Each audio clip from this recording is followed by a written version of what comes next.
Hi friends, இது என்னான்னு தெரியுதா பாருங்கள். உங்களுக்கு இது தெரிஞ்சிருந்தால் கமெண்ட் பண்ணுங்கள், ஷேர் பண்ணுங்கள், சப்ஸ்கிரைப் பண்ணுங்கள். யாரெல்லாம் சாப்பிட்ருக்காங்களோ அவங்கள கமெண்ட் பண்ணுங்கள். சாப்பிடல பார்த்தது இல்லைன்னு கமெண்ட் பண்ணுங்கள். இது எனக்கு ரொம்பவே பிடிக்கும். இது பனங்கிழங்கு விதை, பனங்கிழங்கோட விதை இது.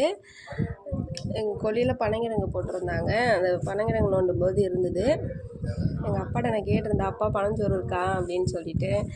அப்போ அதை எடுத்து வச்சுருந்து நானும் எங்கள் அக்காவும் ஊருக்கு போயிருந்தோம். எனக்கு எங்கள் அக்காவுக்குமே வெட்டி வெட்டி கொடுத்தாங்க. நல்லா சாப்பிடுங்க எடுத்து சாப்பிட்டுட்டே இருங்க, சாப்பிடுங்க அப்படின்னு சொன்னாங்க. நாங்கள் நல்லாவே சாப்பிட்டோம். ரொம்ப நல்லாவே ஆசை. சின்ன வயசில் சாப்பிட்டது இப்போ கிடைக்கிறதே இல்லை. நாங்கள் கேட்டு பார்த்துட்டு கொஞ்சம் தான் இருந்துச்சு, அதை வெட்டி நல்லா சாப்பிட்டோம். இது என்ன டேஸ்ட்டில் இருக்கும் பார்த்தீங்கன்னா, அந்த தேங்காய் பூ இருக்குல்ல, தேங்காய் பூ இருக்கிற டேஸ்ட் தான் இதுலேயுமே இருக்கும். இப்போ இருக்கிறவங்களாம் இது தெரிய போகிறதில்ல. 90s கிட்ஸுக்கு தெரியலாம்.